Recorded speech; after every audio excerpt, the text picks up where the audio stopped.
మామా రే మామా ఏమైందిరా? ఏం లేదు, ప్రియా బతుకుతుంది కదా. ఏం కాదు, వెంటనే ఐటీ కంపెనీలో జాయిన్ చేసావంటే హ్యాపీగా బతికేస్తుంది. ఎరా మేమన్నా ఐసీయూ వార్డుకి ఇన్ఛార్జ్ మమ్మల్ని అడగడానికి. థ్యాంక్స్, దోమస్ వచ్చిందిలే. లేదు, తను నాతో ఫోన్లో మాట్లాడుతూ ఉండగా యాక్సిడెంట్ అయింది, అందుకే. మనతో మాట్లాడిపోయినా అమ్మాయి కిందే పడదురా. అయినా ఈ అమ్మాయిలకి డ్రైవింగ్ చేయడమే రాదురా. నువ్వు విసిగించుకు పడుకో. రే, ఏదైనా మర్డర్ కేసు అవుతుంది, భయపడుతున్నావా? రే, తను అవుట్ అని కన్ఫర్మ్ చేసావా? వీడు నోటి చాల వల్ల అమ్మాయి చావాలి కానీ నీకు 7 ఏళ్ళు జైలు శిక్ష ఖాయం రోయ్.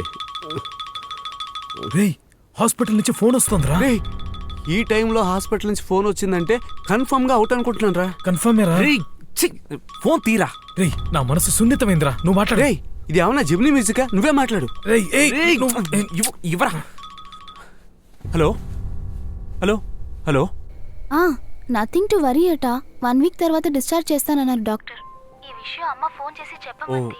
అలాగా, బానే ఉందిగా. చావలేదా? హలో. లేదు, ఏం లేదు, ఇక్కడ ఊరికే మీరు చెప్పండి. రేపు ఉదయం బత్తాయిలు యాపిల్ కొనొద్దని చెప్పు, మనమే తీసుకెళ్దాం. ఓకే, ఉంటాను. ఒకేసారి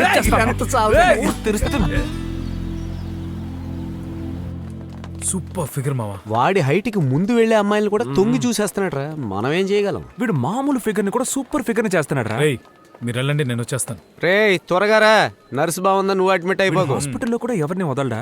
ఏం చెప్పను. రండి బాబు. ప్రియా. హలో. ప్లీజ్ ప్లీజ్ కూర్చోండి. ఇప్పుడు ఎలా ఉంది? Much better. ఉండండి బాబు, వస్తాను. మీకేమి కాకూడదని దేవుణ్ణి వేడుకున్నాను. వాడు ఇటే వెళ్ళాడు రా. పని అయ్యే వరకు రా. మామా ఒక నిమిషం ఉండు. హలో, చెప్పరా. సార్, న్యూరాలజీ వార్డుకి ఎటు వెళ్ళాలి? నన్ను అడుగుతారేంటి? లోపల అడగండి సార్. మామా, నేను బయలుదేరుతాను, ఒక చిన్న పని ఉంది. నువ్వు వెళ్ళి నేను వస్తాను. రే, నేను వస్తాను రా. చిన్న మ్యాటర్ రా, నేను చూసుకొస్తాను, నువ్వు వెళ్ళు. రే, ఆ రోజు నాకు కూడా చెప్పకుండా నా ఫ్రెండ్స్ ఎక్కడికో వెళ్ళారు. అదే మేము ముగ్గురం కలుసున్న చివరి రోజు.